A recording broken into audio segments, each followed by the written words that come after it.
Hebreus capítulo 10, versos 19 a 25. Diz assim a Escritura: Portanto, meus irmãos, tendo ousadia para entrar no santuário, pelo sangue de Jesus, pelo novo e vivo caminho que Ele nos abriu por meio do véu, isto é, pela sua carne, e tendo um grande sacerdote sobre a casa de Deus, aproximemo-nos com um coração sincero, em plena certeza de fé, tendo o coração purificado de má consciência e o corpo lavado com água pura. Guardemos firme a confissão da esperança, sem vacilar, pois quem fez a promessa é fiel. Cuidemos também de nos animar uns aos outros no amor e na prática de boas obras. Não deixemos de nos congregar, como é costume de alguns. Pelo contrário, façamos admoestações, ainda mais agora que vocês veem que o dia se aproxima. Oremos. Graças te damos, ó Deus, pela bênção de estarmos juntos como igreja, adorando ao Senhor, cultuando ao Senhor. O Deus que temos conhecido, experimentado da sua graça, misericórdia e salvação. Pedimos que agora, mais uma vez, o Senhor pastoreie o nosso coração, a nossa vida, com a tua palavra. Em nome de Jesus. Amém. Amados, nós analisando, trabalhando esse texto semana passada, nós vimos que o autor de Hebreus, que nós estamos estudando desde o primeiro capítulo, que escreve para esse povo de Deus, que estava acostumado a viver e a expressar a religiosidade deles através da obediência da lei. Agora uma novidade chega para eles e diz: tudo se cumpriu na pessoa de Cristo. E o autor tem o grande objetivo de levar essas pessoas que agora estão recebendo a mensagem do Evangelho, da graça salvadora em Cristo Jesus. Ele mostra toda a amplitude da obra de Cristo. Tudo aquilo que o que Cristo fez atinge, inclusive colocando até mesmo o significado da lei diante da obra de Cristo. E mostra que a lei não foi deixada de lado, e nem foi substituída. Se antes alguém queria com seus atos e na tentativa dos seus atos chegar na intimidade de Deus e jamais conseguiriam fazer isso, porque somos pecadores, ou em uma coisa ou em outra nós cometeremos pecado, o que ele nos mostra é que agora, quando o Senhor entra na nossa vida, quando Ele nos convence do seu amor e a sua graça e cremos nele, a lei agora é consequência da minha convivência com Deus. A minha obediência, ela se torna agora um demonstrativo daquilo que Cristo fez e continuará fazendo na minha existência. Aqui nesse capítulo 10, como nós vimos na última semana, o autor, ele tem uma preocupação, e a preocupação é: vamos estar na presença de Deus, como é necessário estarmos na presença de Deus, mas nós vamos compreender que isso só é possível porque nós temos alguém que fez uma obra em nosso lugar. Ele diz no verso 19 que nós devemos ter ousadia para entrar no santuário. E ele diz isso pelo sangue de Jesus. Se eu posso entrar num lugar onde eu encontro a Deus, é porque Deus providenciou a forma que eu posso chegar diante de Deus. Como Deus é gracioso, como Deus é misericordioso. E Ele chama Jesus e essa convivência com Deus, através de Jesus, de novo e vivo caminho. Verso de número 20. Que Ele nos abriu por meio do véu, isto é, pela sua carne. Porque nós temos um grande sacerdote. E nós vimos que realmente Jesus agiu como um sacerdote, aquele que leva o sacrifício em nosso lugar, sendo Ele o próprio sacrifício como Cordeiro de Deus, que tira o pecado do mundo e que morreu na cruz, levando sobre si a penalidade, a culpa do pecado de cada um de nós que Ele resolveu amar e perdoar. E agora, a partir do verso de número 2, ele diz que nós temos que ter um comportamento para chegar na presença de Deus. É interessante porque nós estamos estudando na escola dominical sobre o tema curando as feridas do coração, e nós estamos analisando Efésios capítulo 6. As duas últimas aulas foram sobre isso, e ainda tem mais um pedacinho. E ali, Paulo tem a mesma estratégia. Ele vai do capítulo 1 ao capítulo 5, o tempo inteiro mostrando àquelas pessoas de Éfeso, de que eles têm uma identidade porque creram no Senhor Jesus. Eles foram feitos cidadãos dos santos, eles foram feitos família de Deus, eles são aqueles que devem viver em unidade e comunhão com o Senhor e um com o outro. Eles devem desfrutar das bênçãos que Deus dá a eles, para que eles possam crescer juntos, como ele diz em Efésios 4, e tudo isso porque a partir de Cristo e da fé em Cristo Jesus, nós temos agora uma identidade. A identidade é: somos cristãos. A pergunta é: e agora? A mesma coisa o autor de Hebreus traz aqui para nós. Jesus fez toda uma obra, Deus nos aproxima dele, Deus nos dá perdão de pecados, Deus nos dá esperança de vida eterna. Agora, e agora? Como é que eu vivo essa vida espiritual? Como é que eu me aproximo diante de Deus? E talvez você possa perguntar: como assim me aproximar? Porque no verso de número 22, o texto começa dizendo: aproximemo-nos. Ele está falando de aproximação desse Deus que se manifesta no nosso meio. É interessante que ele diz que devemos ter ousadia para entrar no santuário. Daria talvez aqui uma ideia de que como nós devemos estar dentro do salão de culto. Mas não é isso. Em João capítulo 4, quando o Senhor Jesus estava ali no seu ministério caminhando, e ele resolve passar por uma região, a região da Galileia, que era uma região difícil, e ele chega num lugar onde tinha água, e ele estava com sede, e ele pede para a mulher que lhe dê água.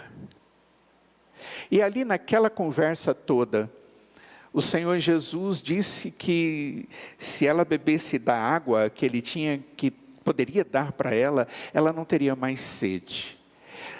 O Senhor Jesus disse para aquela mulher coisas que tinham a ver com a vida dela. E ela reconheceu que estava diante de Jesus. E ela faz uma pergunta: onde que nós devemos adorar? É nesse monte, é aqui ou em outro lugar, lá em Gerizim? Ele diz: não. Os verdadeiros adoradores adorarão a Deus em espírito e em verdade. A presença de Deus santifica. A presença de Deus é o lugar de adorar a Deus. E nós temos um Deus que está em todo lugar. Em todo momento da minha existência e da sua existência, nós vivemos na presença de um Deus que é onipresente. E isso é algo que muitas vezes nós não compreendemos, porque é uma ideia, é uma terminologia que vai além da minha capacidade, porque é mais do que eu posso medir. É como se eu estivesse dizendo para você: Deus está em todo lugar, com todo o seu ser. Deus está aqui. E se você for bem longe, Ele está lá. E o salmista diz a respeito disso: e se eu descer num abismo, Ele vai estar lá e eu vou encontrá-lo também. E se eu subir, seja onde for, Deus está com você. Eu me lembro de um testemunho dos primeiros astronautas.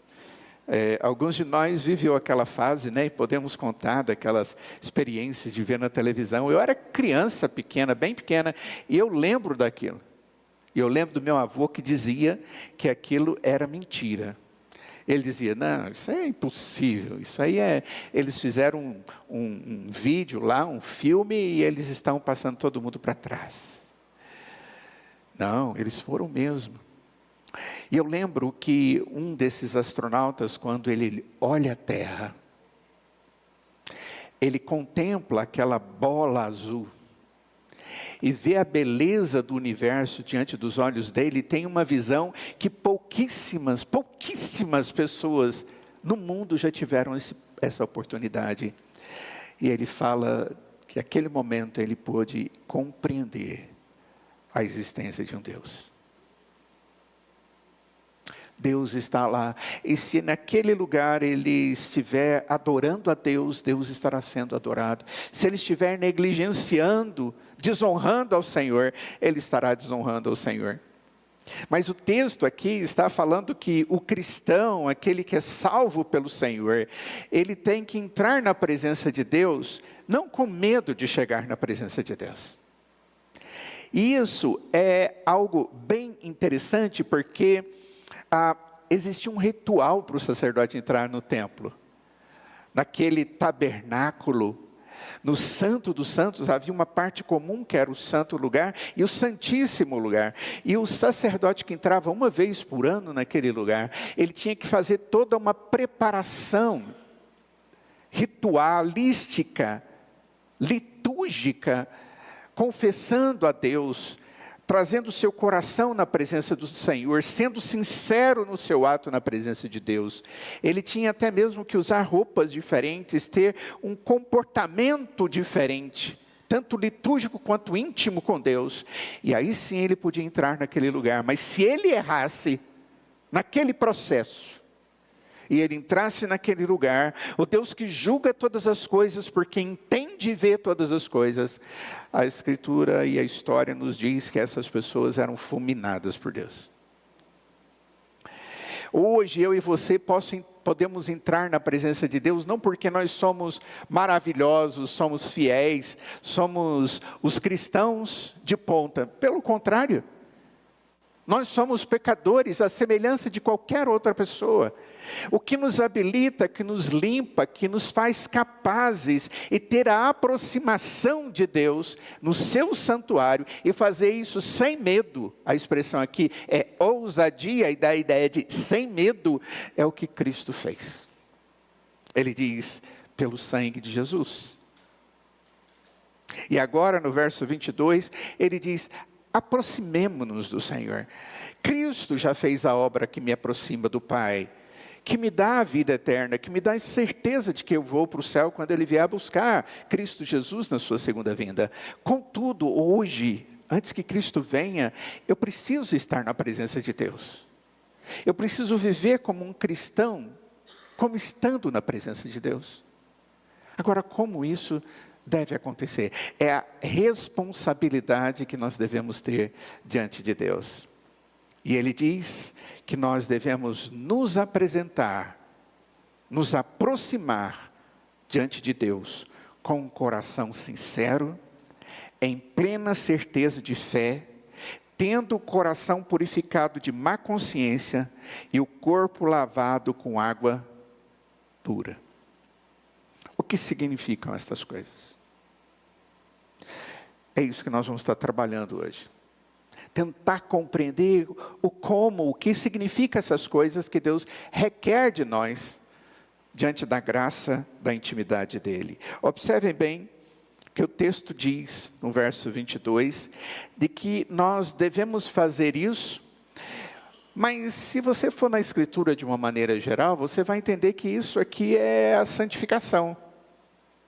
Eu tenho que chegar diante de Deus, tendo uma vida de santidade, uma vida de retidão, uma vida de conformidade com os princípios que Deus traz na sua palavra. É um chamado poderoso, creio eu aqui, a santificação. E isso é para cada cristão. Deus nos chama a essa vida de santidade em resposta à graça dele na nossa vida. A nossa vida de santidade, ela não deve acontecer porque eu estou me achando necessitado de Deus, ou porque eu estou disposto a prestar culto a Deus, ou porque eu quero com a minha vida profissional, pessoal, familiar, qualquer que seja a área da minha vida, glorificar a Deus e eu tenho condição. Nada disso. Nada disso. Nós só vamos chegar na presença de Deus por causa da graça de Deus. É interessante, você já deixou de ir na igreja porque você não estava disposto? Ou você perdeu a oportunidade de estar com o povo de Deus no dia do Senhor, porque você tem um planejamento melhor para a sua vida? É mais ou menos isso, eu sei que aquilo é algo que Deus está me dando, isso edifica a minha vida, é momento onde a palavra de Deus vai ser aplicada ao meu coração pelo Espírito Santo, é momento onde eu vou fazer algo que é melhor e mais importante do que qualquer outra coisa na minha existência, e eu digo, eu olho para o lado, eu olho para cima, eu olho para dentro de mim mesmo, e eu encontro motivos pelos quais eu não vou aproveitar aquilo que Deus está me dando para a minha santificação.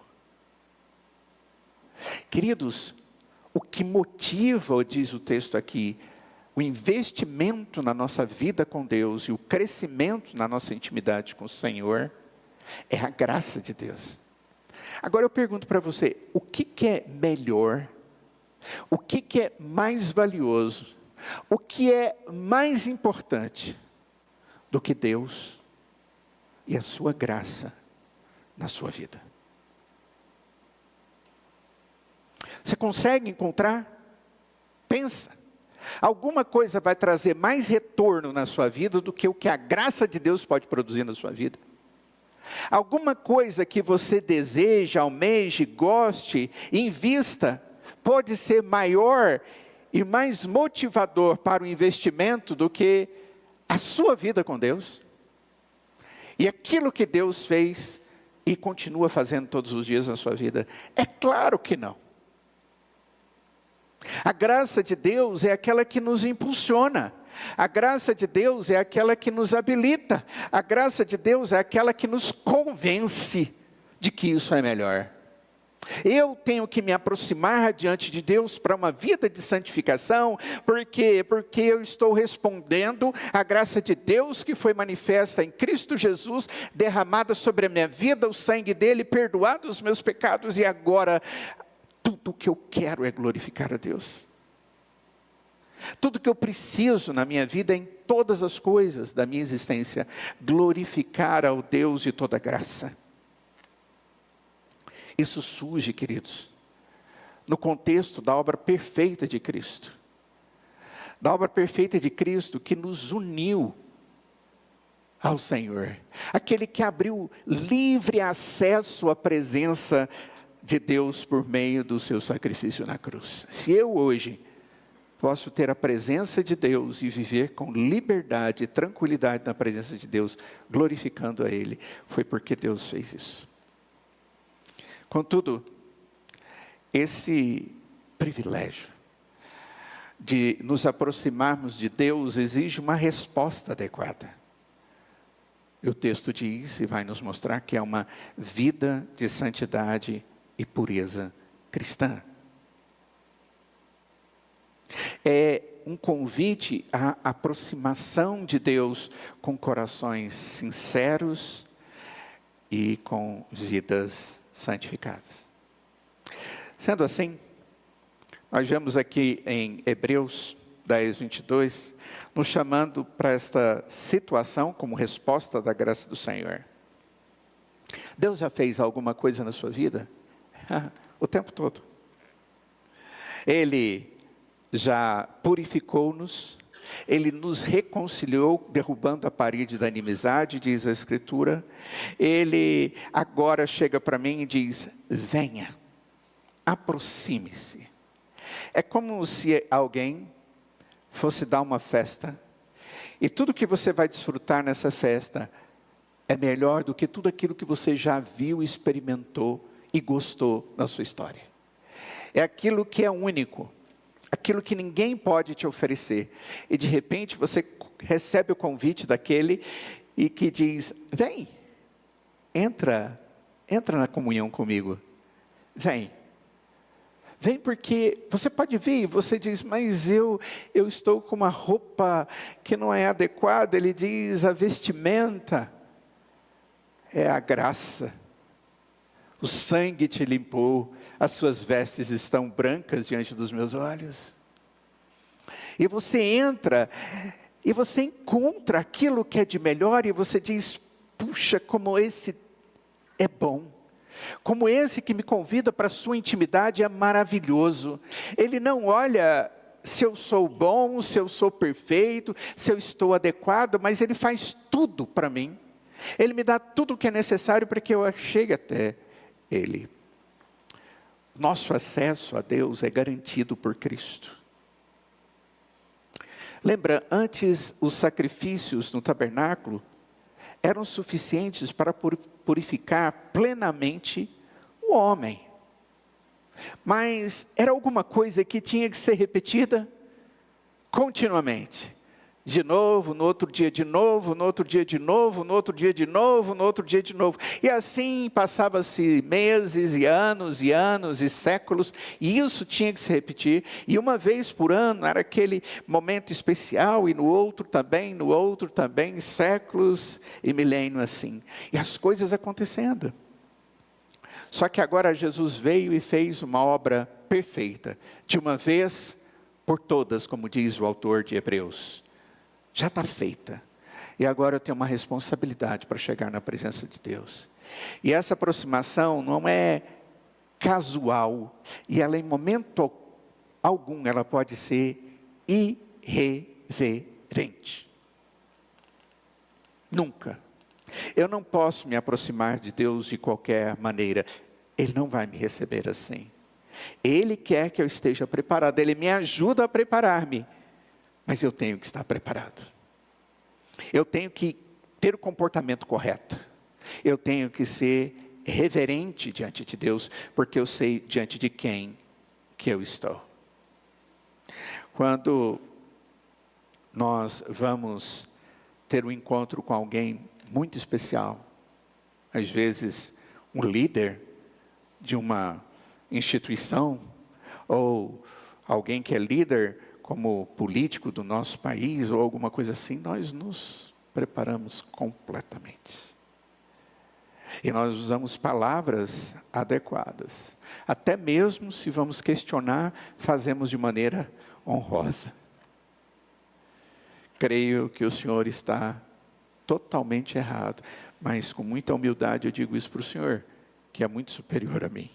Só que eu não posso dizer isso para Deus, eu falo isso para o homem, porque esse que me recebe na presença dele é santo, é glorioso, é maravilhoso, é cheio de glória, é excelso, não precisa de mim para ser quem ele é, mas dá-me o privilégio de ser quem eu sou, para conviver com ele.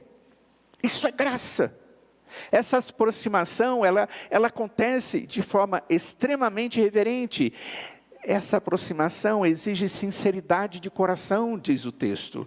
Temor diante de um Deus santo.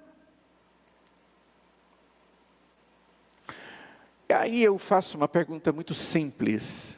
A pergunta é: como você tem se aproximado de Deus? Há no seu coração reverência, humildade? Ou você se aproxima diante de Deus de maneira superficial, decorada, sem sinceridade de coração, ou simplesmente por formalismo, porque eu tenho que fazer isso?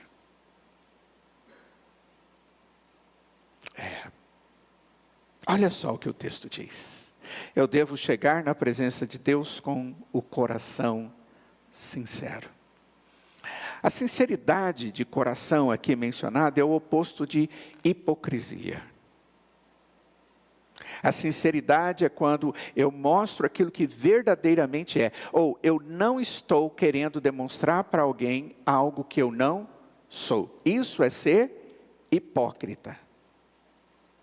O que Deus quer é sinceridade, mas não de aparência, e sim de coração, de alma, do meu homem interior, aquele que convive com o Espírito de Deus. Não busca o Senhor meras aparências, mas a verdade dentro de você e dentro de mim. E a questão é, Ele consegue ver. Nós conseguimos ludibriar as pessoas. Podemos dizer até mesmo para alguém que eu sou um cristão, ter o comportamento de um cristão, orar como um cristão, ir à igreja como um cristão, ter comportamentos dentro de casa, no convívio conjugal, com os filhos, na educação, eu ter todo um arcabouço, eu tenho toda a ética cristã, mas eu não tenho um coração entregue a Deus. Eu só aprendi o comportamento e não a intimidade. Eu não sinto a presença e o transformar de Deus todos os dias no meu coração. Queridos, o que Deus quer ver em mim e você é algo profundo e sincero. Nosso coração tem que estar transformado. A sinceridade de coração é fruto da ação regeneradora do Espírito Santo de Deus no nosso coração. A Escritura em Ezequiel fala que o nosso coração de pedra, Deus pega e tira, e Ele coloca no lugar um coração de carne, um novo coração. Quando o Senhor Jesus, em João, capítulo 3, encontra um homem chamado Nicodemos, que vai encontrar com o Senhor Jesus à noite, para que ninguém o visse, porque ele era homem religioso, ele era líder daqueles que julgavam a fidelidade dos outros e os problemas dos outros, mas ele sabia que Jesus era quem era, e ele vai conversar com o Senhor Jesus. Ele tinha sinceridade, ele queria saber respostas, só que o Senhor Jesus começa a trazer respostas para ele, e ele diz, não estou entendendo nada. O Senhor Jesus diz que é necessário para que o homem viva a vida eterna, para que seja salvo, é necessário que ele nasça de novo. Para ele tornar nova criatura. Essas são expressões bíblicas. O cristão é nova criatura. É alguém que tinha uma visão de mundo, tinha um corpo transformado pelas coisas comuns da vida, pelos seus pecados, pelas suas índoles e tudo mais. Mas quando o Espírito de Deus vem, Ele regenera o meu coração e abre o olho da alma, e eu consigo entender a Escritura, e eu digo, uau, que bênção! E agora, eu tenho nova compreensão, que vai gerar em mim um novo comportamento. O nosso coração, ele determina o nosso comportamento. É exatamente por isso que o Senhor Jesus diz que a boca fala do que está cheio o coração. Nesse verso ele diz, o homem mau, do mau tesouro do coração tira o mal, mas o bom, do bom tesouro tira o bem, porque a boca fala do que está cheio o coração. Como é seu coração, querido? Ele está sendo transformado por Deus dia após dia, de tal forma que Ele transforma a sua vontade de existência, o seu jeito de ser, o seu comportamento nas diversas áreas da existência. E quando alguém vê você agindo no dia a dia, fala, que comportamento, essa pessoa é diferenciada, essa pessoa tem algo que o faz ser diferente. E ele vem conversar e ele diz, o que acontece com você? E você diz, eu tenho algo na minha vida que faz toda a diferença. E é Cristo. Alguém já perguntou para você se você era um cristão? Ao olhar o seu comportamento e perceber que os seus atos demonstram um coração transformado aí dentro? Porque Deus, Ele quer que nós estejamos nos comportando como aqueles que estão transformados pelo Espírito de Deus aqui dentro. A sinceridade de coração só existe através do ato de Deus que muda o nosso coração.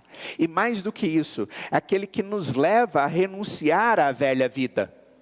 aquela que eu tinha antes de Cristo. As coisas velhas passaram e eis que tudo se fez novo, diz Paulo em 2 Coríntios capítulo 5, verso 16.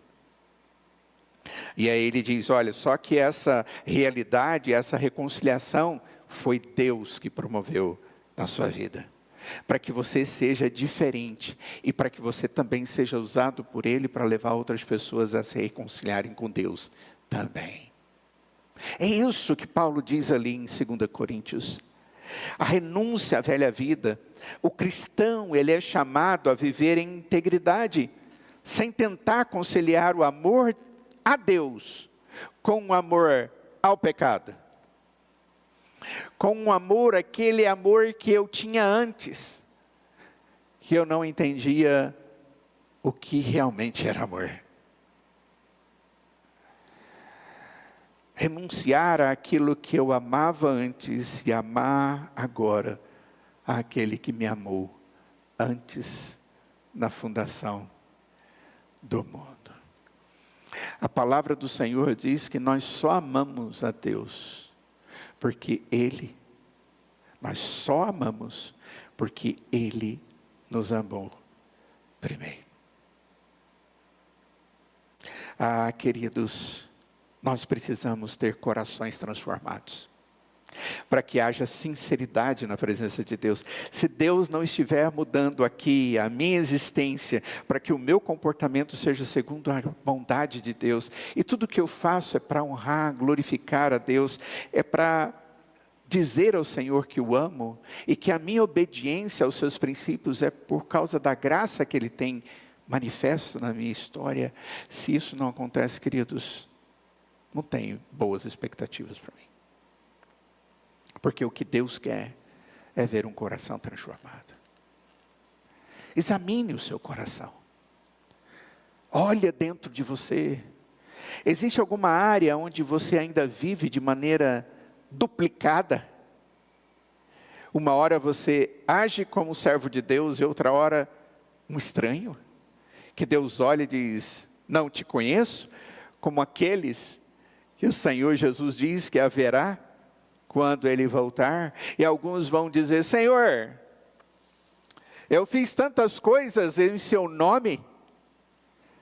E Ele diz, vão para lá, eu não conheço vocês. Vocês são estranhos. Existe alguma área na sua vida que você ainda vive de maneira duplicada ou hipócrita? Porque o que Deus exige de nós é coração sincero ou verdadeiro. A outra expressão que está aqui no texto é muito interessante, que é em plena certeza de fé. A fé é a base da nossa aproximação de Deus.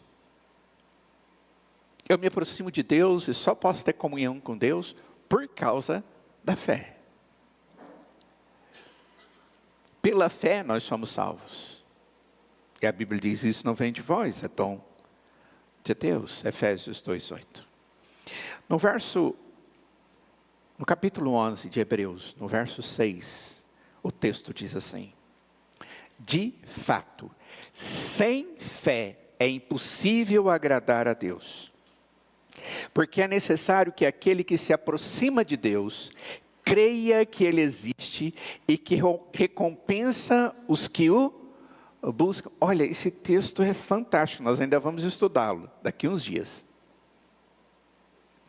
De fato, sem fé é impossível agradar a Deus. Sem fé em Deus. Essa fé aqui é a fé em Cristo Jesus. Essa fé aqui não é baseada em méritos humanos, mas na obra completa de Jesus. Esse Deus nos dá confiança para nos achegarmos a Deus. A fé que se manifesta através das minhas obras.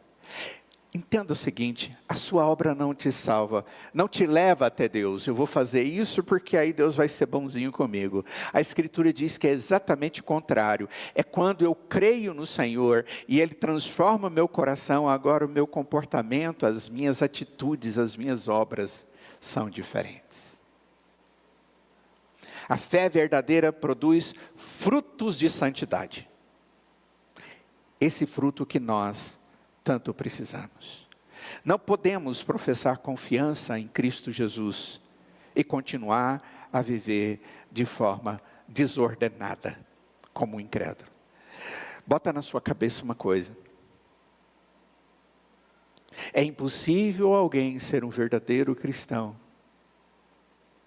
e ter uma vida cristã fajuta, mentirosa.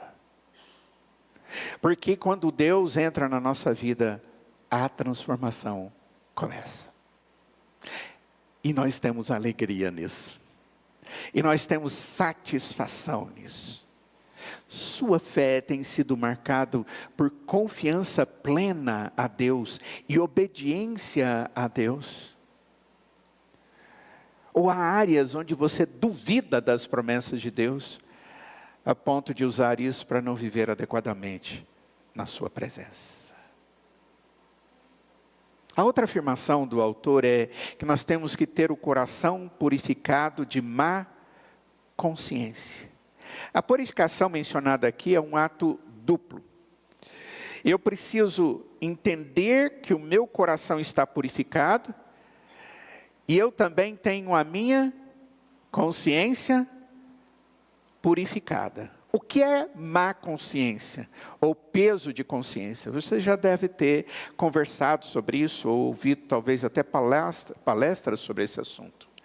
Queridos, o apóstolo Paulo, quando escreve a Timóteo, ele diz que ele tem a sua consciência tranquila. Quando ele escreve para os coríntios, ele diz que ele tem a sua consciência tranquila. É aquele indivíduo que olha para si mesmo, pelo seu comportamento, para as suas responsabilidades, ele fez tudo o que era devido e agora ele presta o relatório e diz: eu tenho consciência tranquila. Porque se existe uma coisa ruim, é você viver sabendo que você está mentindo, que você está desorganizado, que você está desonrando, que você está quebrando os princípios da vontade de Deus. E você levanta a mão, mas o seu coração está no chão. Ter a consciência limpa daquilo que é mal exige santidade de comportamento. É impossível um cristão chegar-se na presença de Deus com má consciência. E aí você diz: então eu estou frito.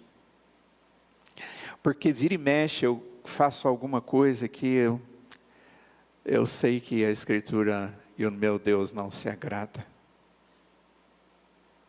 Então, como eu vou me aproximar do Senhor? Eu preciso ter a minha consciência purificada. Eu preciso reconhecer os meus pecados que me afastam e não me aproximam de Deus. Eu preciso reconhecer as minhas mazelas, as minhas maldades. Eu preciso reconhecer que eu estou vivendo um cristianismo que não é adequado. Eu preciso ser sincero comigo mesmo. E chegar diante de Deus e confessar ao Senhor os meus pecados diante de Deus. Porque Ele que limpa os meus pecados. Ele que purifica a minha mente e o meu coração. Ele é que perdoa os meus atos inadequados. 1 João capítulo 1, verso 9, talvez eu comece a dizer, e a maioria de vocês sabe de cor: se confessarmos os nossos pecados, Ele é fiel e justo para nos perdoar os pecados e nos purificar de toda injustiça. Ele purifica, Ele santifica, Ele me limpa. O que Ele me limpa? Ele limpa tudo. Mas eu preciso reconhecer que eu tenho pecado.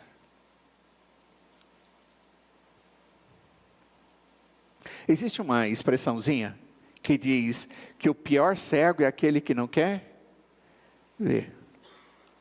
Não é isso? Já viram isso? É um ditado correto. O pior é aquele que sabe, percebe, mas mesmo assim continua fazendo errado. A santificação é exatamente o oposto disso.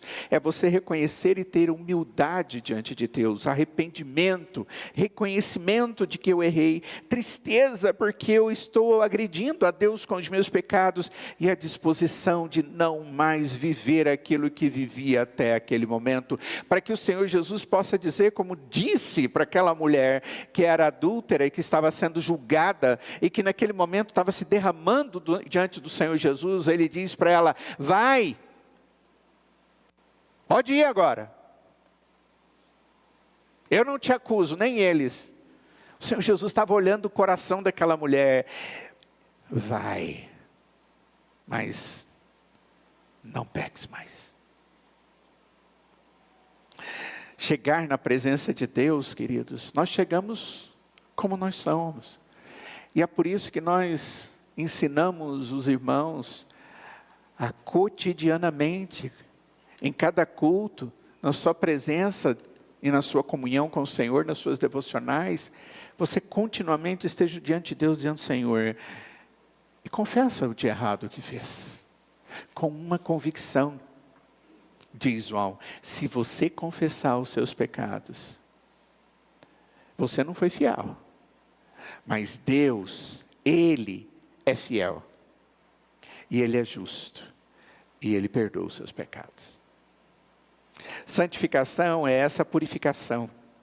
Não é apenas uma declaração, mas é uma transformação contínua de vida. O cristão, ele é chamado a abandonar hábitos pecaminosos e a viver em obediência. Há pecados não confessados aí dentro do seu coração. Existem pecados de estimação na sua vida e na sua história, que até hoje você não conseguiu deixar de lado. Eu temo, mas te digo, você não vai dar conta, sozinho. Você precisa reconhecer a sua fraqueza e chegar diante daquele que pode vencer na sua vida e fazer você vencedor, vitorioso. Reconheça que você tem pecado e que isso tem sido maior do que você mesmo.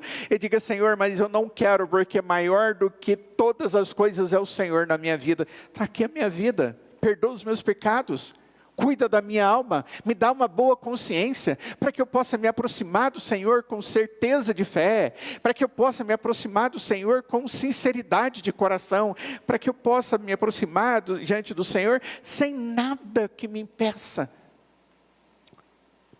E Deus vai agir. Confesse os seus pecados e receba a purificação do Senhor, e assim se aproxima dele. Agora, daqui a pouco, mais tarde, amanhã e durante toda a sua vida. O texto diz que nós devemos ter lavado o corpo com água pura. Tomando banho? Não, essa é a linguagem espiritual. O sacerdote, quando ele ia entrar no santo lugar, naquele lugar diferente, naquele lugar reservado para a intimidade com Deus, havia uma bacia de água. E ele tinha que se lavar ali, ele tinha que fazer uma purificação. Ela era símbolo de que eu estou lavado de alma, e agora eu estou fazendo isso porque eu estou entrando na presença do Deus Santo. Essa é a ideia. O simbolismo aqui também é do batismo, sem sombra de dúvida. Os batistas gostam mais de falar sobre isso do que nós. Existe um símbolo e uma realidade. O batismo externo, ela aponta para uma realidade interna que aconteceu na minha vida. Quando nós recebemos alguém como novo membro na igreja, nós chamamos essa pessoa e dizemos para ela: você crê no Deus Pai, no Deus Filho, no Deus Espírito Santo? Você crê que Cristo veio e fala toda... Creio. Você crê na Escritura, a Bíblia, Antigo e Novo Testamento, como a palavra de Deus, que te conduz a uma vida segundo os propósitos? Creio. Você creu em Jesus como aquele que fez um sacrifício no seu lugar, perfeito, e você crê e entregou a sua vida a Ele? Sim. Você está disposto a viver a sua vida cristã segundo o que a Escritura ensina e aponta para uma vida cristã verdadeira? E você diz, sim. Você confessou com os seus lábios. E aí a gente pega a água, que simboliza limpeza, purificação. E batizamos em nome do Pai, do Filho e do Espírito Santo. É o que a Escritura nos ensinou para ser feito. É algo que deve acontecer quando alguém de verdade tem a sua vida, o seu corpo, lavado aqui dentro. Aquilo é um sinal externo, é só água, mas é um sinal daquilo que Deus fez aqui dentro. Deus entrou no meu coração, eu sou nova criatura. Eu tenho a alegria que eu não tinha, eu tenho uma certeza que eu não tinha, eu tenho uma esperança que eu não tinha, eu tenho uma vida que eu não tinha. E agora eu posso dizer diante de vocês, eu creio no mesmo Jesus que vocês creem. E a gente batiza aquela pessoa. Nós estamos demonstrando aquilo que aconteceu dentro do coração dessa pessoa. O que Deus deseja em nós é uma santificação que inclui também o uso do corpo. Disso que Deus nos dá como instrumento de justiça, abandonando as impurezas físicas e morais. Deus deseja isso de nós. Aproxime-se do Senhor, tendo o seu corpo lavado com alma. Você tem usado o seu corpo para glorificar a Deus? Sua mente? O seu corpo tem sido um templo do Espírito Santo? Ou eventualmente tem sido um instrumento de pecado? Uma das áreas que mais as pessoas sofrem, e que muitas vezes, ou na maioria das vezes, quando tem que enfrentar, tem que agir com muita força, com muita disposição, é a área sexual. Como essa área, ela é difícil. Não é à toa que a gente vê no livro da lei, ou nos livros da lei, Deus tratando esses pecados de uma forma muito dura. Muito dura. Porque não adianta eu ter uma expressão com o meu corpo, que não seja aquilo que Deus deseja de mim. Cuidado nessa área. Ela é perigosa, muito perigosa. Qual é a conclusão disso tudo, amados? Deus nos encoraja à santificação, na medida que nós nos aproximamos de Deus. A razão pela qual nós podemos nos aproximar de Deus, lembre, é porque Ele primeiro se aproximou de nós. Ele deu o pontapé. Ele jogou a bola para a gente devolver. Nós podemos nos aproximar porque fomos purificados. E não é uma purificação qualquer, é uma purificação que penetra dentro da nossa vida, até as profundezas da nossa alma, até as profundezas do nosso coração. Mas não para por aí. É uma purificação que afeta a minha consciência, afeta o meu corpo, afeta todas as coisas. E eu preciso me aproximar de Deus e fazer disso algo consciente, verdadeiro, cheio de significado e com um motivo de muita alegria, nos aproximar do Senhor. Por quê? Porque Ele nos ensina aqui nesse texto que devemos nos aproximar com um coração sincero, em plena certeza de fé, tendo o coração purificado de má consciência e o corpo lavado com água pura. Examine o seu coração diante de Deus durante essa semana. Existem áreas da sua vida que você precisa entregar para Deus e você ainda está segurando? Busque a santidade todos todos os dias. Se aproxime do Senhor a cada momento, lembrando-se de que você foi comprado por um alto preço.